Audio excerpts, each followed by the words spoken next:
کوئی کام کر کے پھر اس کے نتیجے کا انتظار کرنا، یہ قرآن مجید کی تعلیم ہے۔ باقی ساری نیکیوں پہ ثواب ملتا ہے۔ ان اللہ مع الصابرین، صبر کرنے والوں کو رب رحمان ملتا ہے۔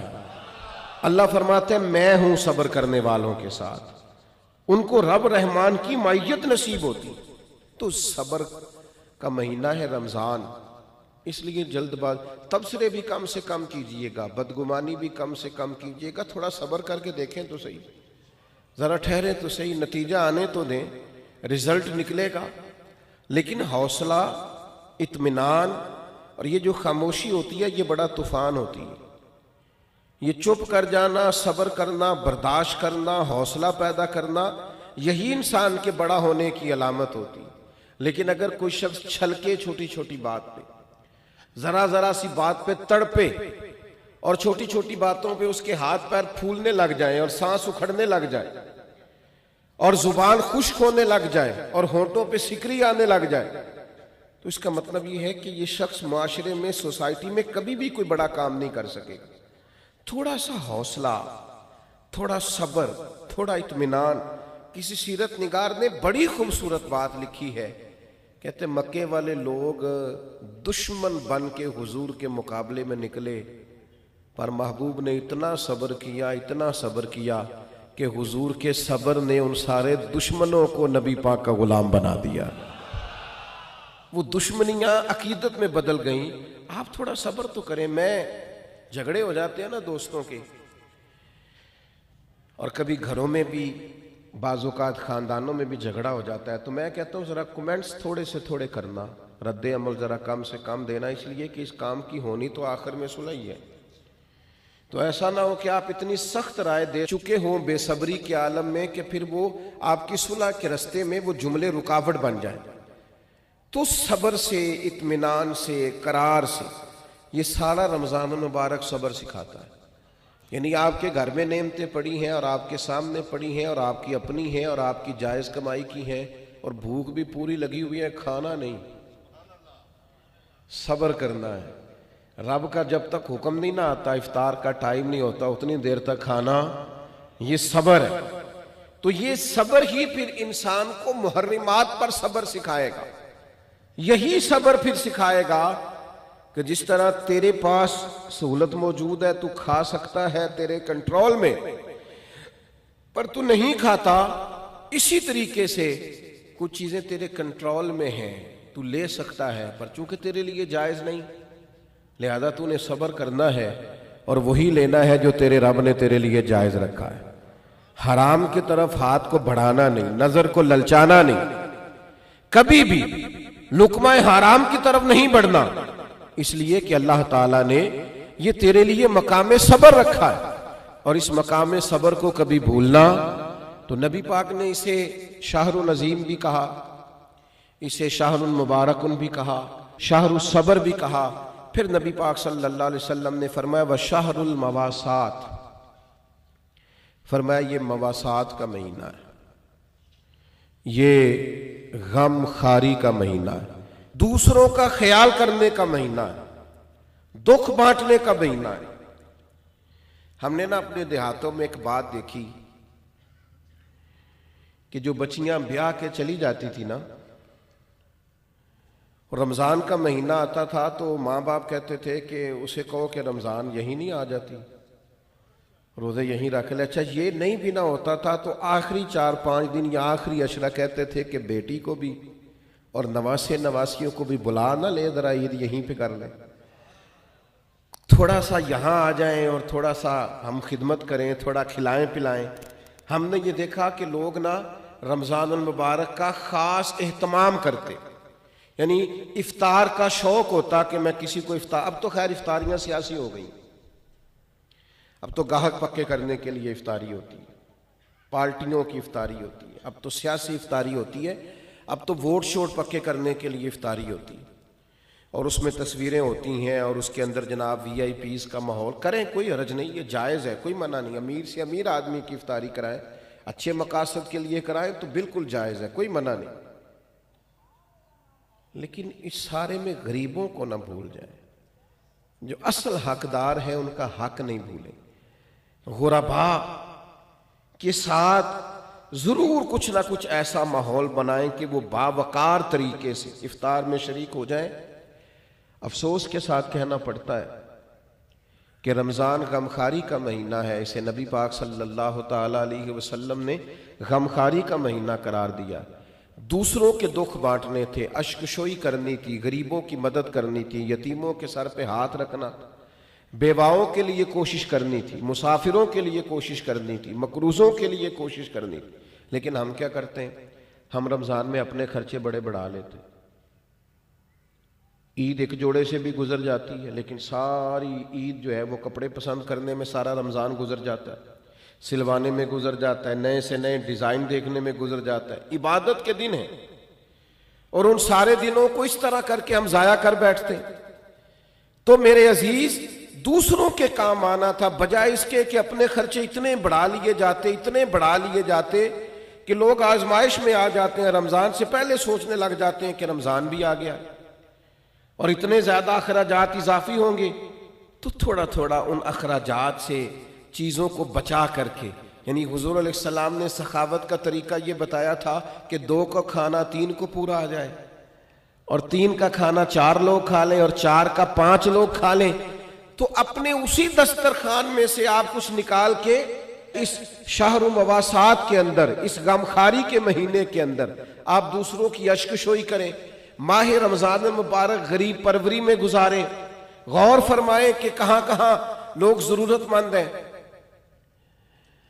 ہم نے بچپن میں مساجد میں بڑی بڑی افطاریاں دیکھی، اور واقعتاً مسافر لوگ آ جاتے تھے تو وہاں علاقے کے لوگ ہی، آج فلاں نے دیگ پکا رکھی ہے، فلاں نے چاول بنا رکھے ہیں، تو مسجدوں میں بھیج دیے جاتے تھے اور مسجد میں افطار ہوتا تھا۔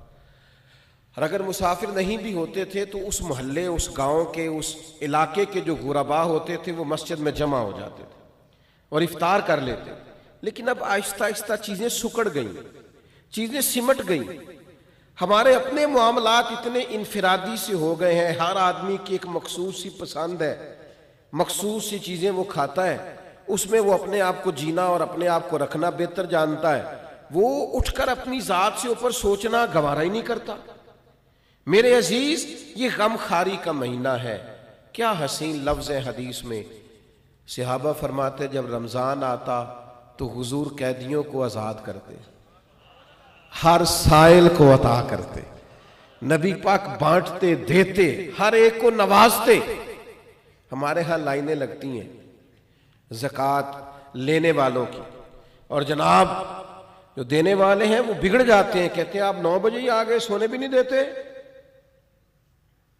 اور پھر یہ کہ آپ وہ تو نہیں جو پہلے بھی آئے تھے، اور دوسرا یہ کہ آپ اگر ترتیب سے کھڑے نہیں ہوں گے تو میں بھگا دوں گا سب کو، کچھ بھی نہیں ملے گا۔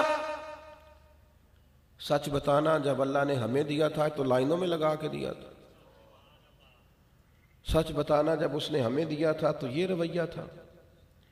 کسی درویش سے کسی نے کہا تھا میرا دل تو کرتا تھا اللہ کے رستے میں خیرات کروں پر کوئی مستحق نہیں ملتا، تو شیخ مسکرا پڑے، تو کہا حضرت آپ کے مسکرانا بڑا معنی خیز ہے، آپ کیوں مسکرائے؟ تو فرمانے لگے پہلے تو بتا، جو جو اللہ نے تجھے دیا تیرا حق بنتا تھا؟ تو جب رب نے تجھے دے دیا ہے حالانکہ تو حقدار نہیں تھا، تو پھر ٹٹولتا پھرتا ہے، تھرمامیٹر لیے پھرتا ہے؟ جس کی سمجھ آ گئی ہے تجھے غریب ہے تو دے اللہ کی رضا کے لیے۔ لیکن وہ رویوں کی تلخی، مزاج کی ترشروئی، میں اقرار کرتا ہوں اس بات کا بھی کہ بہت سارے غربا اس مہینے میں دھندے بھی بنتے ہیں، آٹا خیرات میں لے کے دکانوں پہ بیچا بھی جاتا ہے، یہ ساری چیزیں دیکھنے کو، سننے کو، پڑھنے کو ملتی ہیں۔ لیکن میرے عزیز، آپ یہ ساری چیزیں دیکھ کے کیا خیرات کرنی چھوڑ جائیں گے؟ ان رویوں کی بنیاد پر کیا آپ یہ کام کرنا چھوڑ جائیں گے؟ اللہ کی رضا کے لیے دینا ہے تو خوب دینا ہے۔ اس ماہ مبارک کو نبی پاک علیہ السلام نے غمخواری کا مہینہ قرار دیا ہے، خوب اللہ کے لیے۔ ہمارا اسی جگہ دسترخوان لگتا ہے سحری اور افطاری کا، کچھ لوگ آ جاتے ہیں، سڑک پہ جانے والے غریب رکشہ ڈرائیور آ جاتے، یہ یہاں کچھ لوگ مزدوری کرنے آئے ہوئے ہیں وہ آ جاتے، تو ظاہر ہے ادارہ زیر تعمیر تھا، ہم اتنے اخراجات افورڈ نہیں کرتے تھے، لیکن وہ چند لوگوں کے لیے دسترخوان لگتا طلباء کے لیے، تو وہ لوگ خود آ کے بیٹھنے لگے، پھر وہ 50، پھر 60، پھر وہ ایک دن ایسا آیا کہ 1100 لوگ ہو گئے۔ تو یہ دوست مجھے کہنے لگے کہ ہم کیسے کر کے ان کو چلائیں؟ تو میں نے کہا سچ بتاؤ، ان پوری صفوں میں تم نے کوئی امیر بھی بیٹھا دیکھا ہے؟ کوئی مالدار، کوئی گاڑی والا، کوئی پراڈو والا تم نے دیکھا ہے بیٹھا؟ کہنے لگے نہیں۔ تو میں نے کہا پھر یہ اللہ نے مہمان بھیجے ہیں تو اللہ ان کا رزق بھی بھیجے گا، پھر تم اللہ کی رضا کے لیے ان کے لیے کچھ نہ کچھ پکا ڈالو۔ یہ جو چپکے سے آ کے چھپ کے، اور بعض میں نے ایسے لوگ بھی دیکھے جو اوپر کپڑا رکھتے ہیں اور آ کر کے بیٹھتے ہیں، سفید پوشی کا بھرم رکھنا بڑا ضروری ہوتا ہے، اور دروازے پہ آئے کو خالی نہ بھیجنا یہ بڑا ضروری ہوتا ہے، اور جب کوئی امید لگا کے آ جائے اور اس کی امید کو توڑ دینا یہ بڑا تکلیف دہ ماحول ہوتا ہے۔ لیکن ہم نے تو کواڑ اندر سے بند کر لیے، ہم نے تو ہر چیز میں اقربا پروری بنا لی، ہم نے تو ہر بانٹنے کو، ہر دینے کو سیاسی رنگ دے لیا۔ خدا را یہ غمخاری کا مہینہ ہے، پلٹ کے دیکھنا یتیموں، مسکینوں، غریبوں کو جو چپ ہیں، جو بولتے نہیں، جو عید سے قبل میاں بیوی مشورہ کرتے ہیں کہ ہمارے کپڑے نئے ہیں بس بچوں کو لے کے دے دیے جائیں، ہماری خیر ہے، میرا جوڑا ٹھیک ہے، میں گزارا کر لوں گا، یہ فلانی شادی پہ لیا تھا، تو بچوں کا سوچ۔ گندم امیر شہر کی ہوتی رہی خراب، اور بچی کسی غریب کی فاقے سے مر گئی۔ او بھائی یہ فرق مٹانا پڑے گا۔ یہ جو بہت زیادہ تفریق ہے، یہ ماہ نور و سرور آیا ہے، اس میں ارادہ کریں۔ اور میری اپیل ہے ان لوگوں سے جو راشن بانٹتے ہیں، جو کسی کے گھر میں کچھ پہنچاتے ہیں، وہ رمضان کا انتظار نہ کریں، رمضان سے 2 دن پہلے پہنچا دیں۔ اور میں ذمہ داری کے ساتھ آپ سے وعدہ کرتا ہوں کہ آپ رمضان کی نیت کر کے رمضان سے پہلے دیں، اللہ رمضان جتنا اجر عطا فرمائے گا، لیکن پہلے سے یہ کام کریں، اشک شوئی کریں۔ 2 باتیں آپ کی خدمت میں عرض کرنی ہے۔ ایک تو رمضان المبارک کا قرآن مجید سے بہت زیادہ تعلق ہے، بہت زیادہ، اس لیے کہ قرآن مجید کہتا ہے شہر رمضان الذی انزل فیہ القرآن، رمضان کا وہ مہینہ جس میں ہم نے قرآن مجید نازل فرمایا ہے۔ حضرت امام اعظم ابو حنیفہ رحمۃ اللہ علیہ کا طریقہ یہ تھا کہ آپ ایک سپارہ قرآن مجید کا گھر میں پڑھتے تھے، ایک مسجد میں پڑھتے تھے، ایک رات کو تراویح میں پڑھتے تھے، ایک گھر میں اور ایک مسجد میں اور ایک رات تراویح میں۔ تو کتنے قرآن مجید ختم ہو گئے رمضان میں؟ 3۔ نبی کریم صلی اللہ تعالیٰ علیہ وسلم کا مبارک طریقہ یہ تھا کہ حضرت جبریل امین علیہ السلام ہر سال رمضان میں حضور کے ساتھ قرآن مجید کا دور فرماتے، جیسے ہمارے حفاظ نہیں دور کرتے، ایک حافظ پارہ سناتا ہے پھر دوسرا اس کو سناتا ہے، پہلے ایک سنتا ہے پھر دوسرا اس کو سناتا ہے، تو نبی کریم علیہ السلام حضرت جبریل امین کو سناتے، حضرت جبریل حضور کو سناتے۔ اور جس سال حضور کا وصال ہوا اس سال 2 مرتبہ نبی کریم نے دور فرمایا قرآن مجید کا۔ میں نے ایک دفعہ سفر پہ تھا، کہیں میں گیا ہوا تھا کسی پروگرام کے لیے رمضان میں، تو ایک صاحب کے ساتھ میں کھڑا ہو گیا نماز پڑھنے کے لیے تراویح، تو بڑا ہی رونے لگے وہ تراویح میں، بہت روتے جا رہے ہیں، تو ہچکیاں ان کو تو میری سمجھ میں نہیں آ رہا تھا، اس لیے کہ جو آیات، جو پارہ اس دن چل رہا تھا وہ آیتیں بھی ساری رحمت والی تھی، کرم والی تھی۔ ایک ہوتا ہے کچھ ایسی آیات ہیں جن کو سن کے رونا آ گیا، لیکن میں نے کہا بھی ہو سکتا ہے رحمت پر بھی لوگ رو پڑتے ہیں، تو وہ کچھ زیادہ ہی معاملہ ایسا ہو گیا کہ ہچکیاں بندنے لگیں، اور ساتھ والے لوگ تھوڑے سے محسوس کرنے لگے، قربان جائیں۔ وہ سلام پھیرا تو میں نے ان سے کہا خیر ہے؟ تو دیسی آدمی، دیہاتی بندہ مجھے کہنے لگا حضرت جی یہ جو تراویح پڑھانا نا یہ میرا بیٹا ہے۔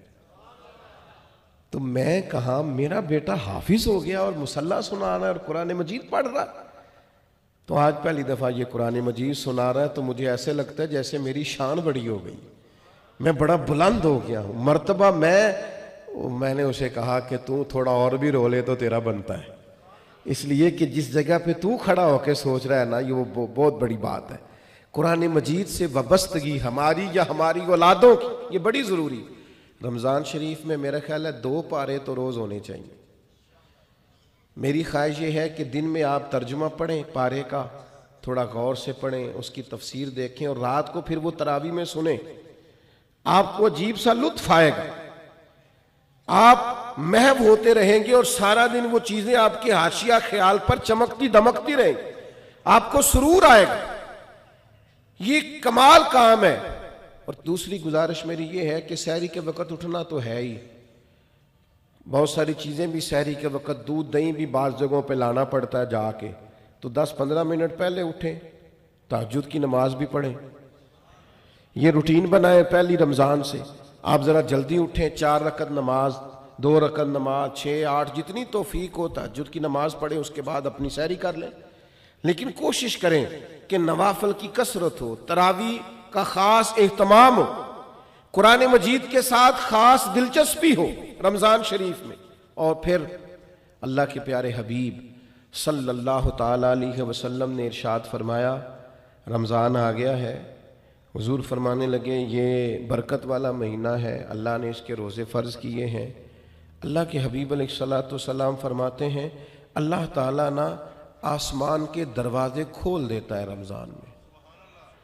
اللہ تعالیٰ آسمان کے دروازے رمضان المبارک میں کھول دیتا ہے، دوزخ کے دروازے بند کر دیتا ہے۔ اب یہاں شارحین حدیث لکھنے لگے کہ یہ جو حضور نے فرمایا کہ آسمان کے دروازے کھل جاتے ہیں، اس سے کیا مراد؟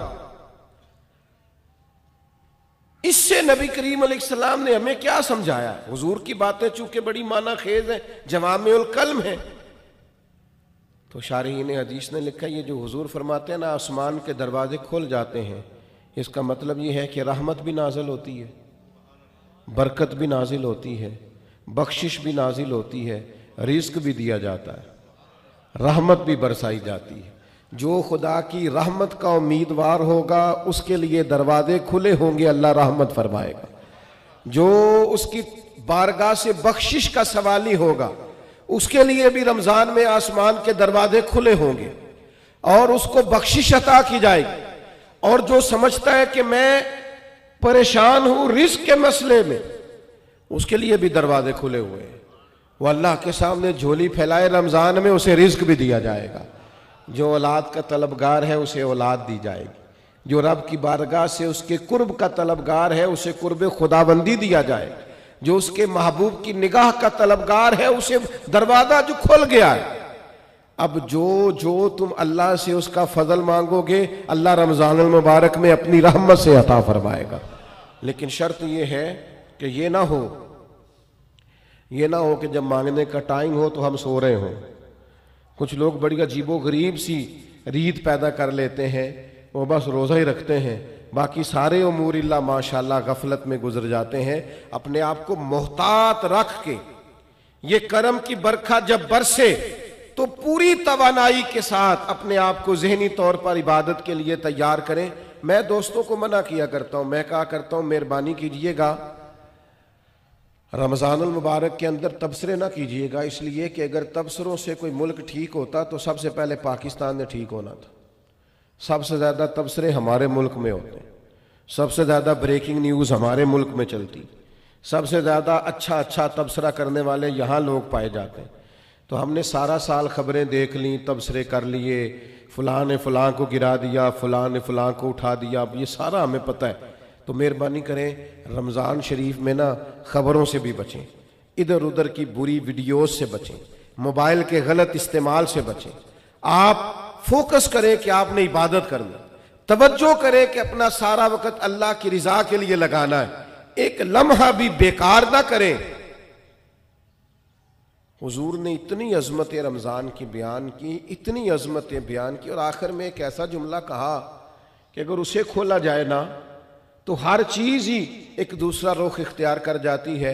اللہ کے محبوب علیہ السلام رمضان کی ساری شانیں بیان کرنے کے بعد فرمانے لگے اگر تمہیں پتہ چل جائے نا کہ رمضان کی شان کیا ہے، یعنی اتنی شانیں بیان کرنے کے بعد بھی فرمایا اگر تمہیں پتہ چل جائے، تم اس گہرائی تک پہنچ جاؤ، تم وہ گہرائی پا جاؤ کہ آخر رمضان کی عظمت کتنی ہے، فرمایا اگر تمہیں پتہ چل جائے تو تمہارا دل کرے سارا سال رمضان ہی رہنا چاہیے، سارا سال رمضان ہی رہنا چاہیے۔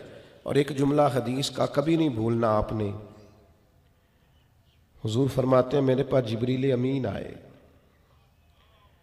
اور انہوں نے آن کر کے عرض کی یا رسول اللہ، 3 باتیں ہیں حدیث میں لیکن ہمارے موضوع کی جو بات ہے بس اسی پر رہتے ہیں۔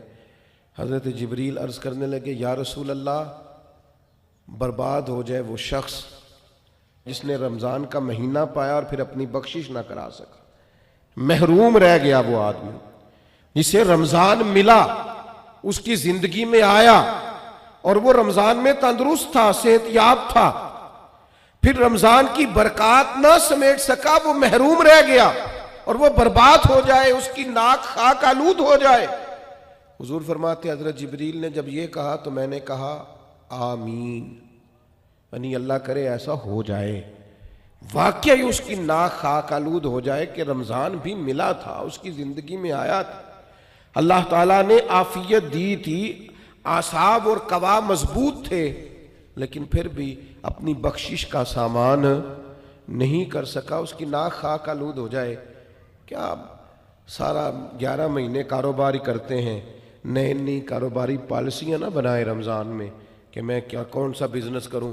ہمارے ایک دوست اکثر کہا کرتے ہیں کہ لوگ رمضان میں چیزیں مہنگی کر دیتے ہیں، بلکہ اب تو پالیسی زیادہ بہتر ہو گئی ہے، چونکہ حکومت نے کچھ نہ کچھ سستی کرنی ہوتی ہے تو وہ رمضان سے پہلے 2 مہینے مہنگی کر لیتے ہیں تاکہ رمضان آئے تو ہمیں کہنا پڑ جائے کہ دیکھو ہم نے یہ 10 روپے سستی کر دی ہے، چونکہ اس سے پہلے جو مہنگی بڑی کر لی تھی۔ تو یہ دھوکہ کس کو دے رہے ہیں؟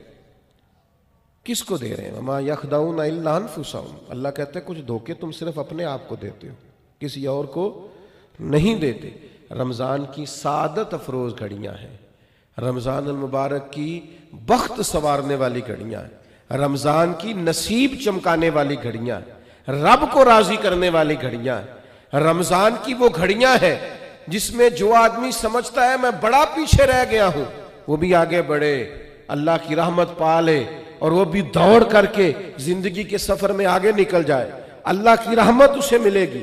لیکن خبردار، ایک لمحہ بھی ضائع نہ کرنا، بیکار نہ کرنا، فضول ابحاث، فضول بحثیں، فضول کا موبائل، فضول کی گفتگو، فضول کا لیت و لالا، اپنے آپ کو بچائیں اور ذہنی طور پر اپنے آپ کو تیار کریں کہ انشاءاللہ روزے بھی پورے رکھنے ہیں، تراویح بھی وقت پہ پڑھنی ہے، تہجد کی نماز بھی رات کو پڑھنی ہے اللہ کے فضل سے، غریب کی مدد بھی کرنی ہے، جس حد تک ہو سکا میں نے دوسروں کے لیے خیر بھی جمع کرنی ہے، جد و جہد کا مزاج بھی پیدا کرنا ہے۔